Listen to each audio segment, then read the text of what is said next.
besar yang Allah karuniakan kepada hamba-hambanya. Semoga kita selalu termasuk dan mendapatkan hidayahnya serta berada dalam keadaan iman dan Islam sehingga akhir hayat kita. Dan tentunya kita bersyukur kepada Allah Subhanahu wa Ta'ala atas nikmat berbagai kehidupan yang masih diberikan kepada kita, sehingga pada kesempatan kita masih dapat beribadah kepadanya, dapat mengingatnya serta dapat memujinya. Pujian hanya layak dimiliki oleh Allah Subhanahu wa Ta'ala. Alhamdulillah, segala puji hanya milik Allah. Sungguh tiada pantas bagi manusia untuk mengharapkan pujian. Tidak pantas bagi manusia untuk merasa telah berjasa, karena sungguh sejatinya segala pujian hanya milik Allah Subhanahu wa Ta'ala.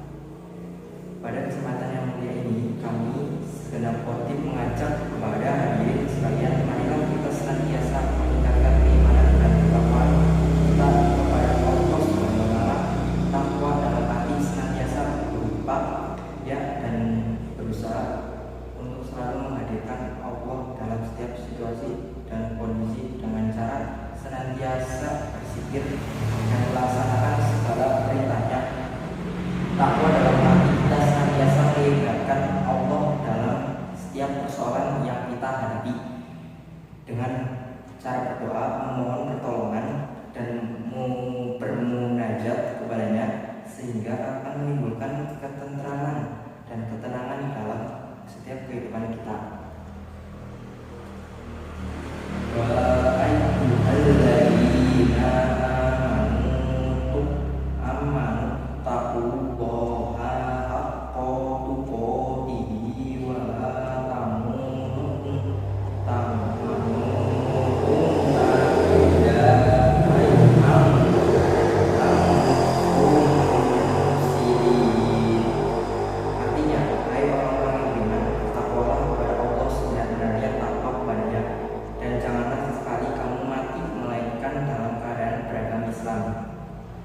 Quran Surat Al-Imran ayat 1-2. Dan tentunya sholawat serta salam semoga selalu tercurah tak henti-hentinya kepada Nabi Muhammad SAW serta keluarganya dan para sahabatnya.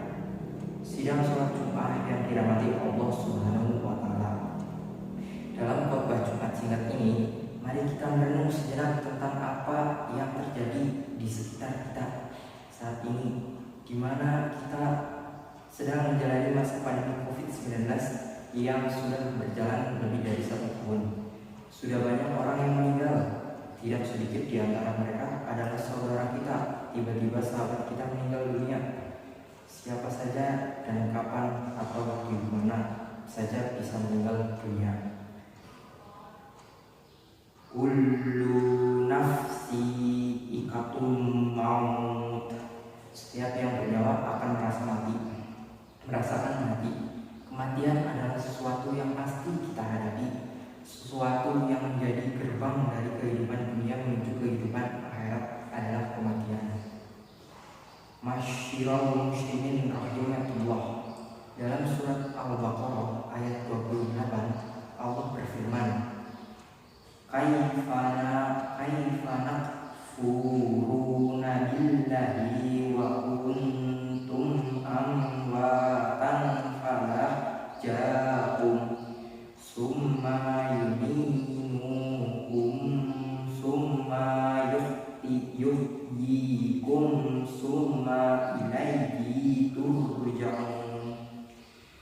Bagaimana kamu ingkar kepada Allah padahal kamu tadinya mati, lalu Dia menghidupkan kamu, kemudian Dia mematikan kamu, lalu Dia menghidupkan kamu kembali, kemudian kepadanya kamu dikembalikan.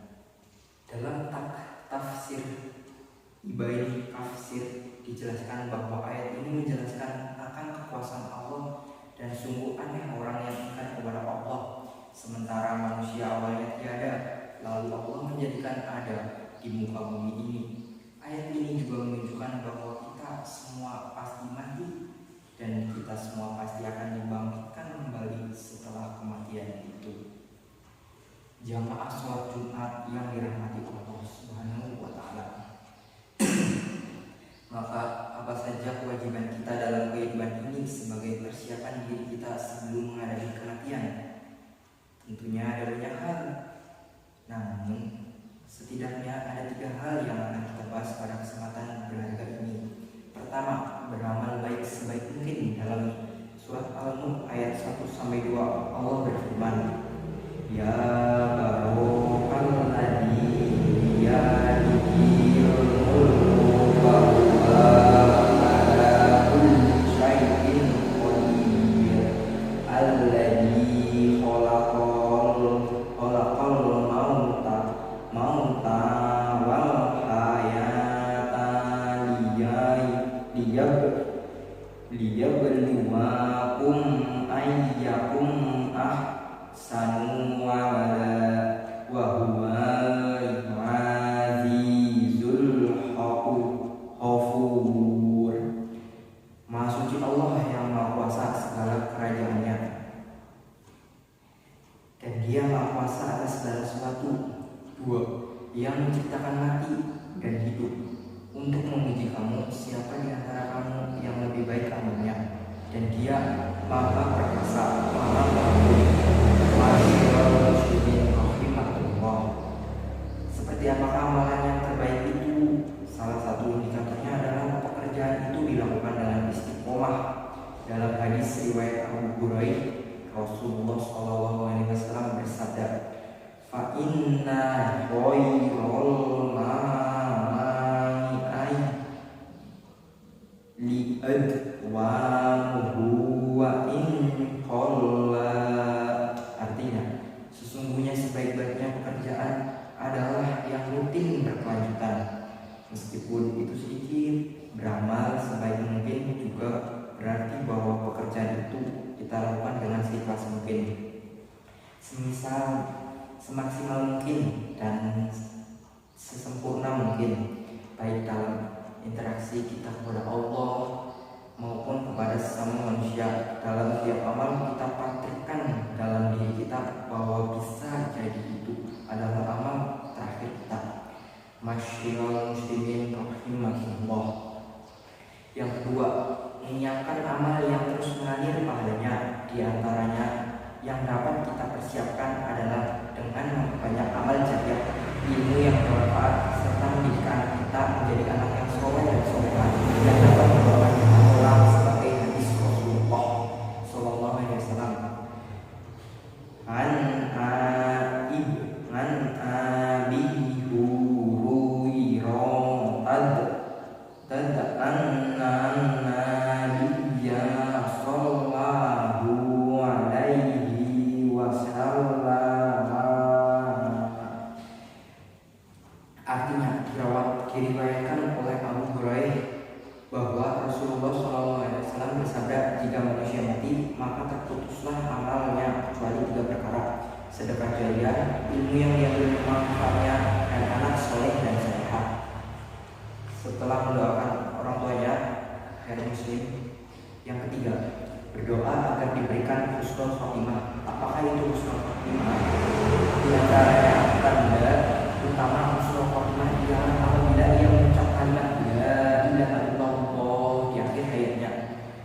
Dalam sebuah hadis sahih yang diriwayatkan oleh Abu Dawud, Rasulullah SAW bersabda, Man kana akhiru kalamihi la ilaha illallah dakhalal jannah.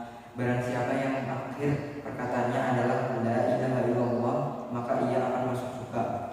Indikator lainnya dari seorang yang husnul khotimah apabila ia mengerjakan pekerjaan baik di akhir hidupnya. Rasulullah SAW bersabda, apabila Allah menghendaki kebaikannya kepada seseorang, maka Allah akan membuatnya beramal. Para sahabatnya bertanya, bagaimana membuatnya beramal? Beliau menjawab, Allah akan memberikan taufik kepadanya untuk melaksanakan amal soleh sebelum dia meninggal.